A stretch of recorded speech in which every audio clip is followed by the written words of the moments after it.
아멘. 저는 오늘 창세기 28장 10절에서 22절 말씀 중심으로 해서 소망과 위로의 사닥다리라고 하는 제목으로 하나님 말씀을 증거하겠습니다. 창세기의 그 중후반부에 주된 인물이 야곱이 있잖아요. 야곱의 이야기를 우리가 잘 알고 있습니다. 아버지 이삭을 속이고 형 에서도 속이고, 그래서 장자가 아닌데도 불구하고, 맏아들이 아닌데도 불구하고 맏아들의 복을 가로챈 사람이 바로 야곱이다. 그 맏아들의 복이 뭐냐? 장자의 복이라고 얘기하는데 상속권을 얘기하죠. 상속권을 얘기해요. 우리나라도 물론 장자에 대해서 그 고대부터 또 배로 상속을 해주고, 근데 왕 같은 경우에도 장자 우선권이잖아요. 그래서 장자가 왕의 맏아들이 왕이 돼야 된다. 그게 이제 불분율인데, 왕의 맏아들이 왕이 되지 않았을 때의 그 혼란이 있죠. 우리나라 역사를 보면 그렇단 말이에요. 그래서 서로 왕이 찬탈을 위해서 형제끼리 서로 죽이고 많은 신하들이 죽어가고, 그래서 그런 폐단을 없애고자 강력한 그 왕정 시대에는 그냥 뭐 왕의 맏아들로 이렇게 이어져 내려가는 거예요. 그건 조선시대, 고려시대뿐만이 아니라 성경에서 봐서도 맏아들을 통해서 하나님의 복이 내려가는 것을 볼 수가 있는데, 야곱 때 와서 아브라함과 이삭까지는 그게 통했는데, 야곱에 와서는 야곱이 동생이란 말이에요. 동생인데 형을 제끼고 형이 받아야 할 장자의 축복을 받았어요. 받아냈단 말이에요. 그 장자의 명분, 상속권, 이 장자의 명분에 대해서 보는 시각이 형 에서와 동생 야곱이 같지가 않아요. 시각이 틀리단 말이에요. 여기 그 창세기 25장을 보시면요, 31절, 32절, 창세기 25장 31절, 32절에 이렇게 기록되어 있습니다. 야곱이 가로되 형의 장자의 명분을 오늘날 내게 팔라.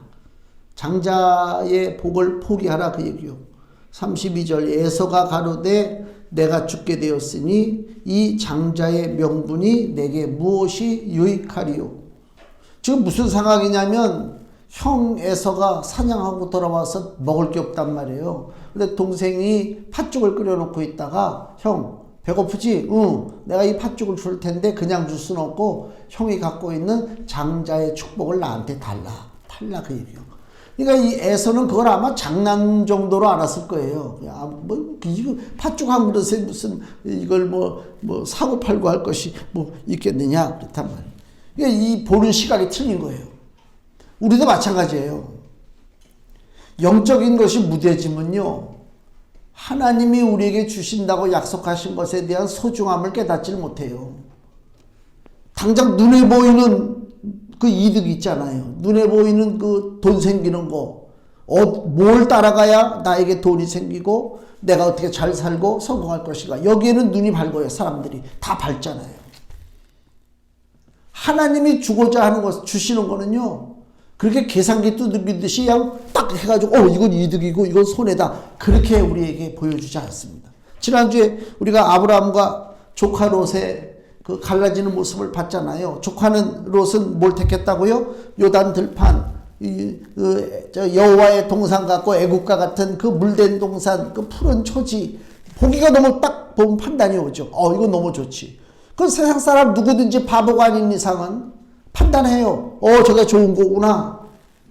그래서 그걸 택했단 말이에요. 아브라함은 조카가 택했으니까 상대적으로 빈약한 지역을 택했어요. 근데 복은 누가 받아요? 아브라함이 받죠. 왜? 하나님이 우리를 위해서 예비하신 것은 우리가 육신의 눈으로 좋다 이렇게 판단할 수가 없어요. 영적인 눈으로 봐야만 이게 고귀하다라고 하는 것을 알 수가 있어요. 장자의 축복이 있단 말이에요. 에서는 이까지 장자 축복이 뭐냐? 다 그냥 알아서 그냥 사는 거지. 그래 너 가져라. 그거예요. 에서는. 야곱은 너무너무 소중하니까 거기에 대한 그 탐심이 생기는 거지. 별로 좋은 마음은 아니죠. 원래 자기 것이 아닌데도 불구하고 그걸 자기가 가로채려고 하는 거니까. 그러나 태도면에 봤을 때, 사모하는 면으로 봤을 때 나에게 주어지는 이 장자의 축복이 뭐냐. 이 장자는요, 더군다나 이 창세기가 기록된 고대 그 족장 시대의 그 장자는 가정의 지도자잖아요. 가정의 지도자란 말이에요, 장자가.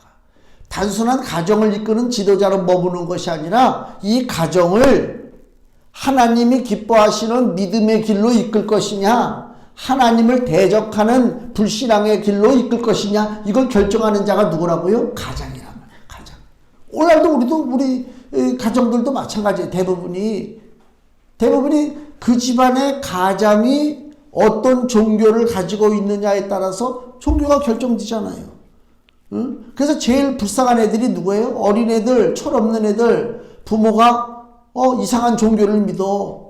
하나님을 믿지 않고 엉뚱한 종교를 믿어. 그러면 그 밑에서 자라는 애들은 그게 전부인 줄 알아. 자기 부모가 하는 거 보고 같이 절하고 같이 뭐하고.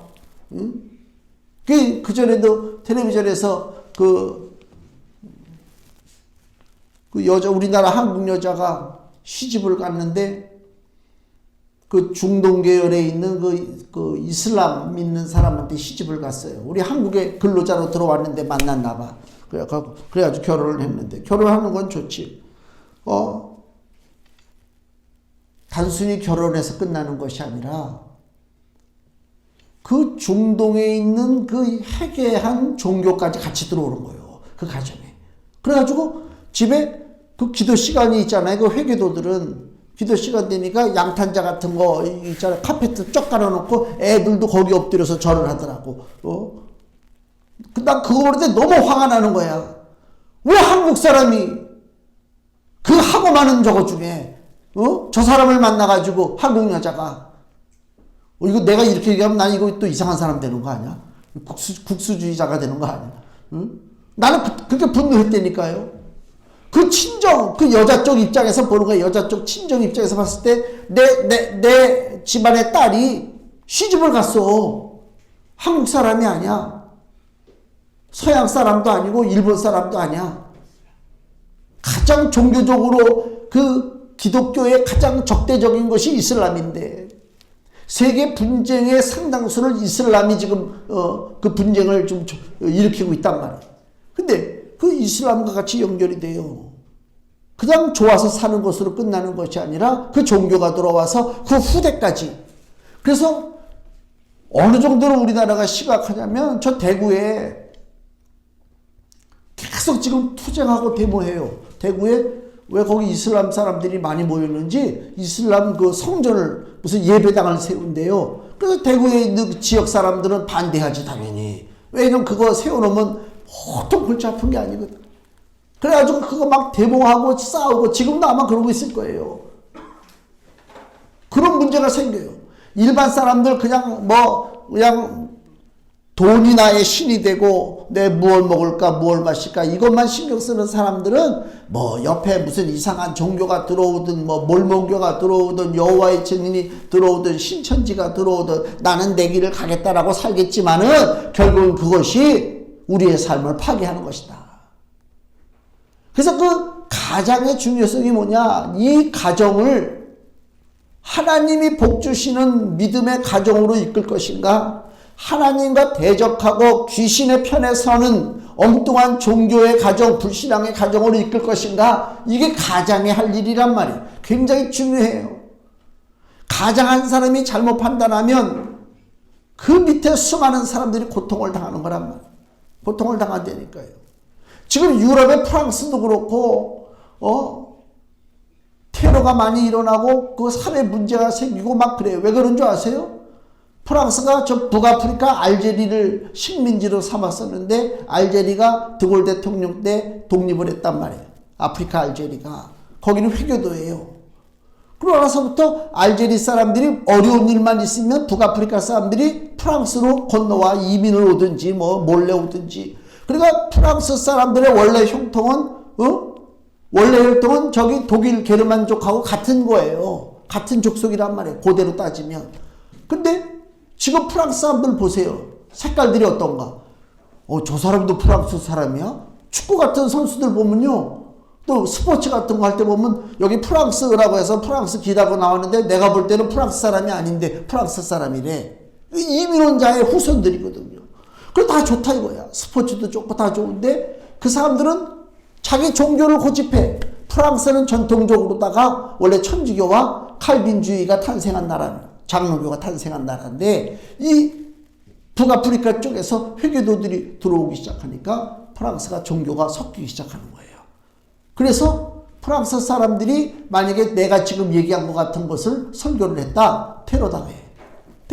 그래서 출판사 어느 프랑스의 출판사가 회교도를 비판했다가 회교도 테러 분자들이 그 출판사를 습격해가지고 출판사 직원들을 다 죽였잖아요.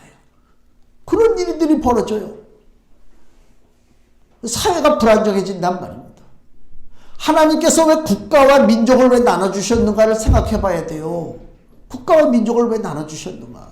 그 민족은 그 민족대로 사는 거예요. 그 국가는 그 국가대로 사는 거예요. 그것이 무너졌을 때 우리들은 야 이것이 세계화다. 뭐 멋있다. 뭐 서로 화합하고 그거는 헛된 구호에 지나지 않는다. 왜? 자라난 환경, 체질, DNA가 다 틀리기 때문에 그 사회는 그때부터 갈등 구조가 생기는 거예요.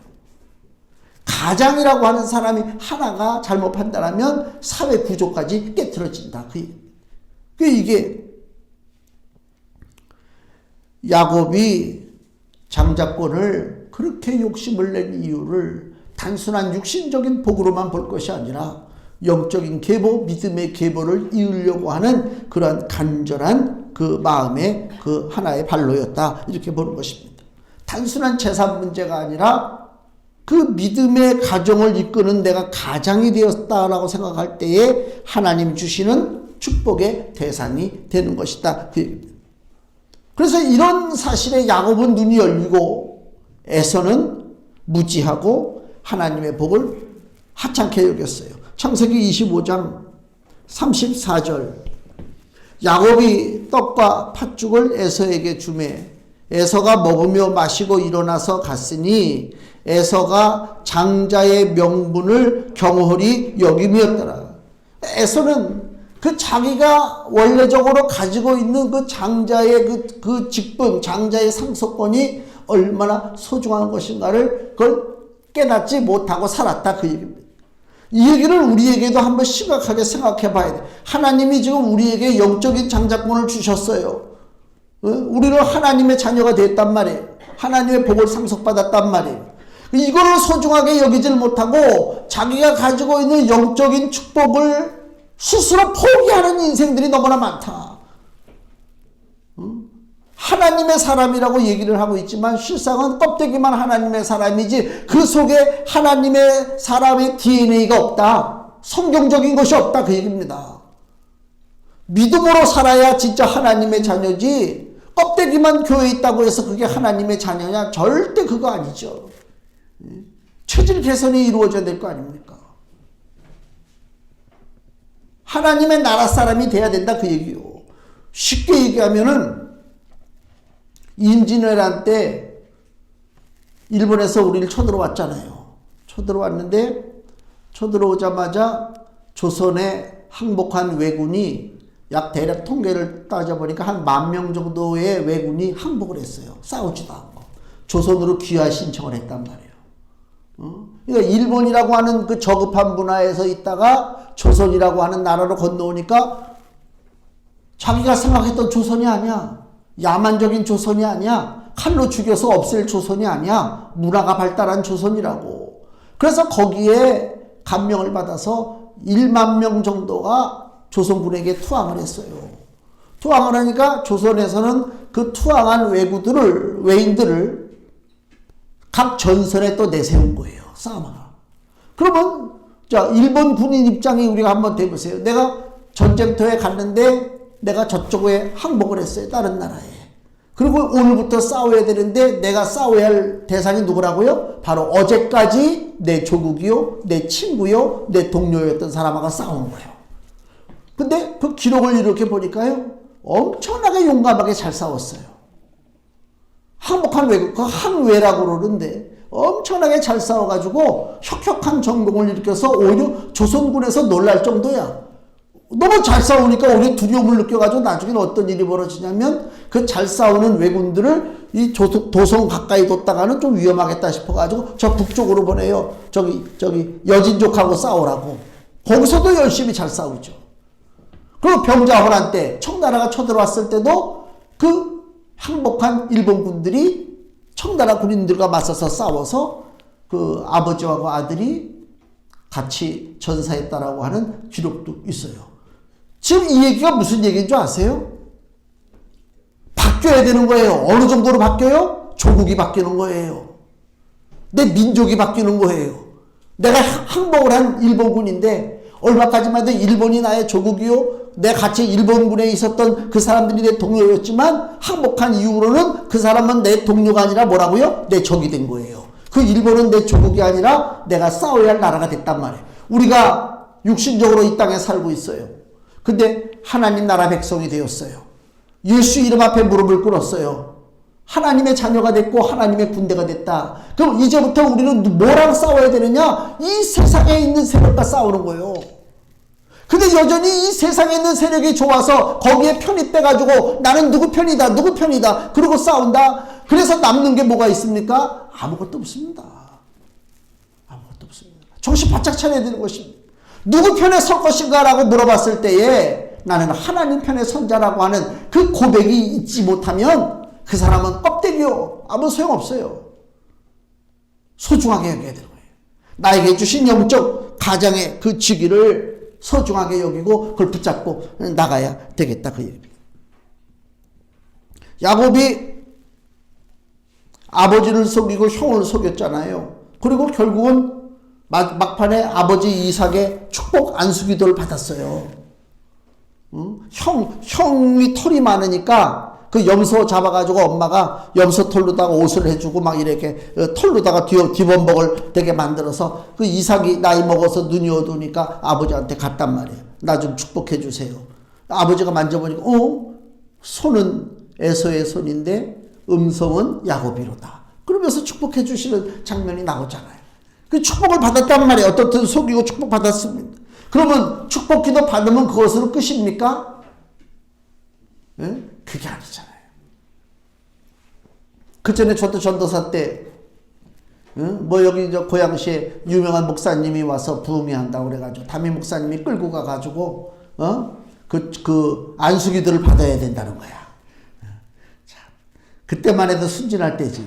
그래가지고 그 안수기도 받는다고 거기서 손을 막 기도해. 그러니까 그 부흥사가 그 많은 사람들 안수기도 하려니 얼마나 힘들어요. 예? 내가 몇 명 그거 한다고 땀이 그냥 막,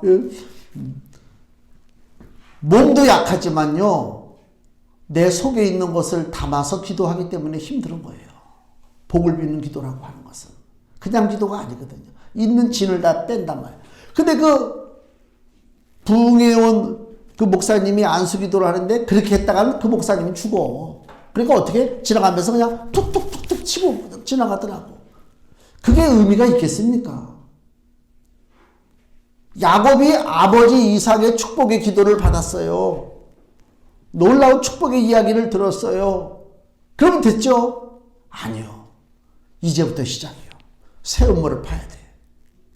신앙은요, 죽을 때까지 내 목숨이 다하는 날까지 이 땅에서 음을 파는 거예요. 난 이제 끝이다. 나는 이제 가만히 앉아가지고 이때까지 해온 것이 있으니까 그냥 저절로 뭘 받겠지. 천만의 말씀이에요. 야곱이 아버지와 형을 속이고 하나님의 놀라운 축복의 기도를 받았습니다. 그리고 나서 벌어진 일이 뭐라고요? 그게 오늘 본문의 일이요. 집을 떠나는 것입니다. 내 가족을 떠나는 것입니다. 그래서 여기 10절 본문의 10절 말씀, 야곱이 부엘세바에서 떠나 하란으로 향하여 가더니 한 곳에 이르러는 해가 진지라.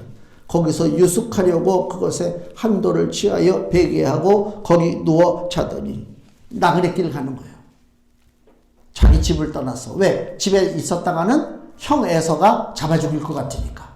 그렇죠? 그래가지고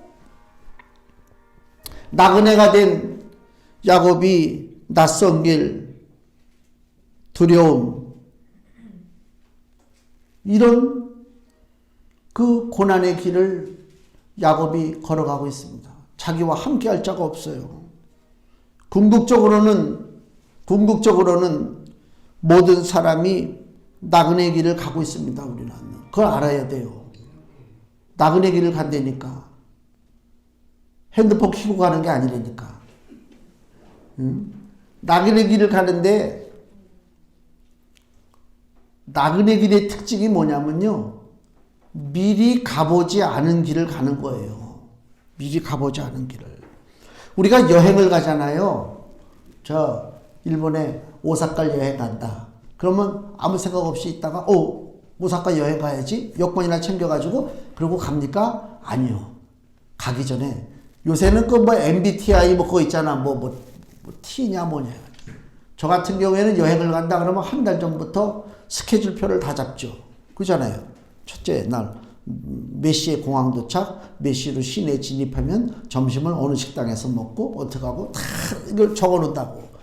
나만 그러는 게 아닐 거야 아마. 최소한 그거 있잖아. 어디 가서 뭘 먹을 것이고 어디 숙소에 묵을 것이고 무슨 차표를 이용할 것이고 여행길은 예측이 돼요. 예측이 된다고. 어떤 일이 벌어질 것이다 예측이 된다고. 근데 나그네 길은요 그게 전혀 없어요. 어디 가서 쉬어야 되고 어디 가서 뭘 먹어야 되고 어디 가서 잠을 자야 되고 계획이 없어요. 가다가 해지면 자는 거야. 그게 바로 베델이요. 길가에서 돌베개 베고 자는 잠이요. 굉장히 고단한 삶입니다. 그래서 나그네 길에는 항상 뭐가 따라다니느냐? 두려움과 염려가 따라다닙니다. 우리 인생이요 항상 두려워요. 항상 염려가 있어요. 그거 없는 사람 있습니까? 거짓말하지 말라고 그래. 다 두려움이 오고 염려가 있어요. 그 두려움을 이용한단 말이에요. 원수마귀들이 그 두려움을 이용하는 거예요. 우리는 두려움 앞에서 벌벌 떨게 돼 있어요. 연약한 존재이기 때문에. 기가 죽는다니까 아무것도 못한다니까 염려하고. 그래서 세상의 모든 악한 것들이 우리 사람들을 공격할 때 가장 그 수단이 뭐냐? 두려움을 갖게 하고 염려를 갖게 해서 그것으로 말미암아 현명한 영적인 판단을 하지 못하도록 만드는 것이다. 그 얘기. 그 두려움이 오는 인생이 그게 나그네 인생이에요. 그건 우리 모두에게 다 있어요. 그러나 하나님이 택한 사람에게는 그 나그네 인생길로 끝나는 것이 아니라 12절 꿈에 본즉 사닥다리가 땅 위에 섰는데 꼭대기가 하늘에 닿았고 또 본즉 하나님의 사자가 그 위에 오르락 내리락하고 오르락 내리락하고 13절 또 본즉 여호와께서 그 위에 서서 가라사대. 하나님이 계시죠. 하늘과 땅이 연결되어 있습니다. 하늘과 땅이 연결된 사다리가 있단 말이에요. 그 위에 하나님이 계시다. 이건 뭘 상징해요? 우리가 저 높은 곳으로 올라가야 되는데 올라갈 아무런 수단이 없어. 디딜 만한 데가 없어. 그러면 포기하죠. 안 올라가면 되지. 근데 올라갔으면 좋겠는데 마침 사다리가 연결돼 있어. 그러면 쉽게 올라가는 거예요. 그건 우리에게 뭘 줘요? 사인을, 소망을 주는 거예요. 땅과 하늘을 연결한 사다리가 있단 말이에요. 그 위에 하나님이 계셔요. 난 나그네 길에 지금 잠을 자고 있는데 꿈 가운데서 지금 야곱이 보는 거 아닙니까? 사다리가 연결되어 있다는 얘기면 내가 언제든지 원하면 그 사다리를 통해서 주님께로 갈 수가 있고 언제든지 나에게 무슨 일이 생기면 위에 계시는 하나님께서 그 당시 개념으로 사다리를 타고 나에게 오실 수 있어요. 사다리는 나에게 위로가 되고 소망이 되는 거예요. 사람들은 왜 핸드폰을 손에서 못 놔요? 핸드폰 없이 한번 살아보세요. 하루라도. 엄청나게 불안합니다. 불안해요. 차 타고 다니고 어디 다니고 불안해. 무슨 일이 벌어질 것 같아. 똑같습니다. 그러나 핸드폰이 하나 딱 있으면 어디 가도 불안하지가 않죠. 왜? 이것이 소통의 창구요. 연락할 수 있잖아. 누구에게든지 간에. 영적으로 봤을 때의 사닥다리가 그거예요. 내가 산다고 해서 나는 고립돼가지고 홀로 외롭게 살다가 쓰러져 망할 인생이 아니라 하늘과 땅을 연결한 사다리가 내 눈에 보인다고 하는 사실이 나에게 소망을 주고 나에게 위로를 주는데 더 놀라운 일은 그 사다리가 나무로 만든 것이 아닙니다. 그 사다리가 쇠로 만든 것이 아닙니다. 그 사다리가 뭘로 만들어졌다고요? 요한복음 1장 51절을 보세요. 요한복음 1장 51절에 예수께서 가라사대 진실로 진실로 너희에게 이르노니 하늘이 열리고 하나님의 사자들이 인자 위에 오르락 내리락 하는 것을 보리라 하시니라. 이게 뭐예요? 야곱이 베델에서 꿈속에서 봤을 때 그 하늘과 땅을 연결하는 사다리 거기에 천사들이 오르락 내리락 하는 걸 봤잖아요. 똑같은 장면이에요. 예수님 하신 말씀이 하늘이 열리고 하나님의 사자 천사들이 인자 위에 오르락 내리락. 야곱은 하나님의 천사들이 어디로 오르락 내리락 했다고요? 사다리로, 그죠? 오르락 내리락 했죠? 근데 여기 예수님이 뭐라고요? 하나님의 천사들이 사다리로 오르락 내리락 한 것이 아니라 인자, 누구? 예수 그리스도 위로 오르락 내리락 했다. 쉽게 얘기하면 사다리가 곧 누구라고요? 예수 그리스도라. 즉 그 얘기를 하고 있는 거란 말입니다. 이 세상의 나그네들은 모든 인생들이 다 나그네인데 이 세상의 나그네들은 다 각자 방법, 자기들의 문화, 종교를 가지고 하늘을 향해 가고자 해요. 그게 우상 종교예요. 그러나 하늘과 땅을 연결하는 사다리는 오직 예수 그리스도밖에 없다. 내가 곧 요한복음 14장 6절에 내가 곧 길이요 진리요 생명이니 나로 말미암지 않고는 아버지께로 올 자가 없다고 그랬어요. 예수님만이 하나님과 우리를 연결해주는 사다리가 된다. 즉 그 얘기입니다. 그리고 우리 감사한 거예요. 나그네 길이지만 나그네 길에서도 우리는 감사하다. 감사하다. 그 얘기입니다. 자, 13절 말씀을 다시 보세요. 본문에 창세기 28장 13절에 또 본즉 여호와께서 그 위에 서서 가라사대 하나님이 자기 소개를 하잖아요. 나는 여호와니 너희 조부 아브라함의 하나님이요 너희 아버지 이삭의 하나님이라 쭉 소개하고 있죠. 즉 그 얘기는 뭐예요? 아브라함의 하나님, 이삭의 하나님이라 하는 얘기는 즉 야곱에게 하는 얘기잖아요. 그 얘기는 미루어 짐작컨대 이제는 내가 야곱의 하나님이 되리라 그 얘기입니다. 야곱의 하나님이 되리라. 그래서 13절 보세요.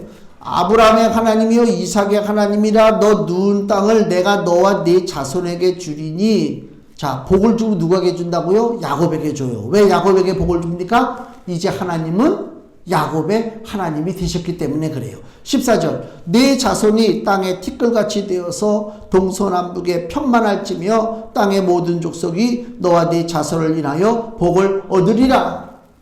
지금 야곱을 복주겠다고 하나님 말씀하시죠. 즉 이제 하나님은 누구의 하나님? 야곱의 하나님이 되신다. 시편 146편을 보시면요 이런 시편 찬양이 나와요. 저 가장 끝이죠. 시편 146편. 시편 146편 5절에 야곱의 하나님으로 자기 도움을 삼으며 여호와 자기 하나님에게 그 소망을 두는 자는 복이 있도다. 아멘. 이거 놀라운 말씀이잖아요. 자, 제가 계속 반복적으로 지난주부터 강조하는 게 아브라함의 하나님이 이삭의 하나님이 되고 이삭의 하나님이 누구의 하나님? 야곱의 하나님이 됐죠. 근데 시편 146편 5절에 야곱의 하나님으로 자기 도움을 삼으며 여호와 어떤 하나님? 자기 하나님, 나의 하나님. 이거예요. 나의 하나님에게 소망을 두는 자는 복이 있도다. 그 얘기입니다. 나그네 길 고생하고 두렵고 염려 수고하는 그 길에 나와 동행하실 하나님은 어떤 하나님이라고요? 아브라함의 하나님, 이삭의 하나님, 야곱의 하나님이 아니라 그 하나님은 이제 나의 하나님이란 말이에요. 내 하나님을 체험하기를 원합니다. 우리 성도들이 하나님을 체험해야 돼요. 하나님의 느낌을 받아야 돼요. 하나님과 함께 한다고 하는 것이 도대체 어떤 것인가를 그걸 깨달아야 돼요. 그걸 모르니까 신앙에 용기가 안 생기고 신앙에 추진력이 안 생기고 신앙이 자라나지 않는 거란 말이에요. 응? 아이들이 처음에 응애하고 태어나면요 자기 부모가 누군지를 몰라요. 그냥 막 울고 그냥 난리치잖아요. 근데 100일이 지나고 돌이 지나면 그 애기가 뭘 알아봐요? 내 엄마가 누군지 아빠가 누군지 알아봐서 엄마 없으면 막 엄마 찾고 막 그러잖아요. 그러니까 애들이 그 맛으로 자라나는 거예요. 엄마 품에서. 우리가 왜 신앙이 멈춰있고 제대로 자라나지 않느냐? 나의 하나님을 내가 제대로 몰라. 신앙의 기쁨, 신앙의 즐거움, 신앙의 안심, 이걸 못 느껴. 그러니까 신앙생활해도요, 그냥 형식적인 신앙이요. 썬데이 크리스찬이야. 그냥 주일날 교회 와서 예배 한번 드리면 난 그걸로 끝이야. 나머지는 그냥 내 맘대로 살아. 그게 아니지. 내 아버지가 나와 늘 함께 하시잖아요.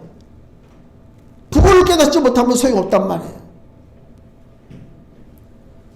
사도 바울이 죄수된 몸으로 로마로 끌려갈 때 배를 타고 갔잖아요. 풍랑을 만났단 말이에요. 풍랑 만나가지고 막 죽게 생겼어요. 몇 날 며칠을 그 어두운 가운데 바닷속에서 막 시달리고 막 굉장히 난리가 아니잖아요. 여기 그 사도행전 27장을 보시면요, 이런 말이 나와요. 사도행전 27장 22절에 지금 바울이 같이 배에 탄 사람들을 위로하는 얘기인데 보세요. 사도행전 27장 22절 내가 너희를 권하노니 이제는 안심하라. 너희 중 생명에는 아무 손상이 없겠고 오직 배뿐이리라. 나의 속한 바 곧 나의 섬기는 하나님. 이게 나오죠.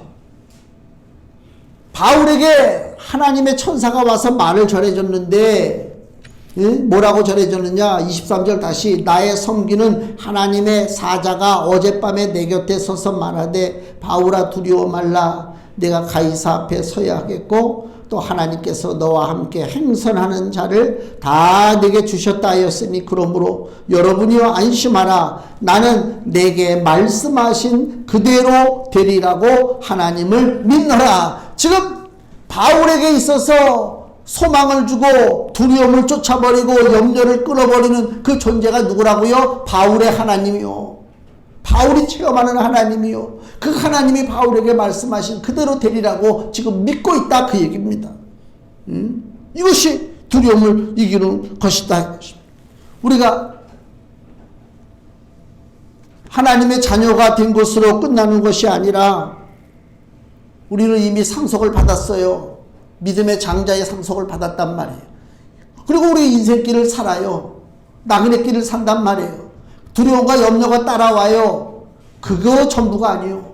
세상 사람들은 두려움과 염려 속에 살다가 벌벌 떨다 죽어요. 그리고 지옥 가요. 미안한 얘기지만.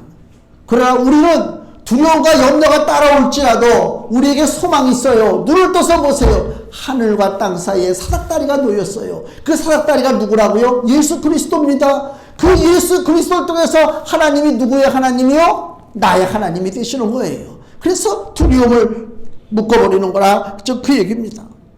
하나님은 여기 계셔요.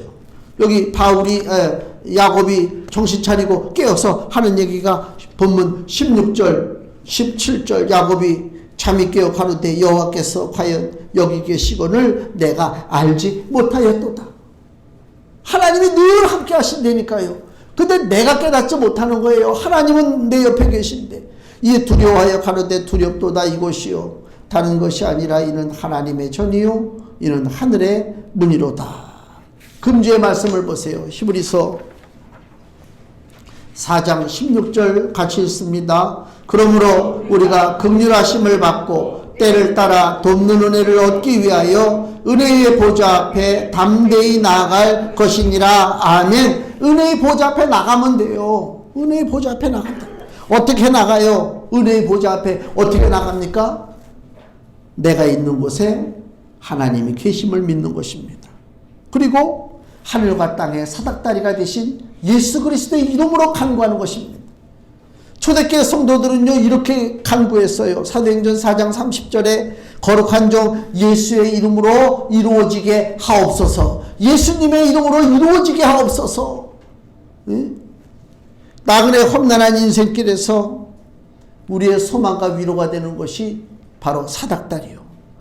하늘에 연결된 사닥다리가 있는 것입니다. 이게 감사한 것입니다. 그것이 바로 우리 주 예수 그리스도라고 하는 사실을 우리가 다시 한번 깊이 알고, 나그네 인생길은 누구나 다 걷는 길이지만은 누구는 두려움과 염려 속에 멸망길로 갈 수밖에 없고 우리도 두려움과 염려 속에 살아간다 할지라도 그래도 소망이 있고 위로가 있는 것은 뭐라고요? 하늘과 땅 사이에 사닥다리가 되시는 예수 그리스도께서 우리와 함께 하신다고 하는 사실을 기억하시고 주의 이름을 부르며 이 땅을 무사히 나그네 길을 다 달려나가기를 예수님의 이름으로 축원을 드립니다. 기도하겠습니다.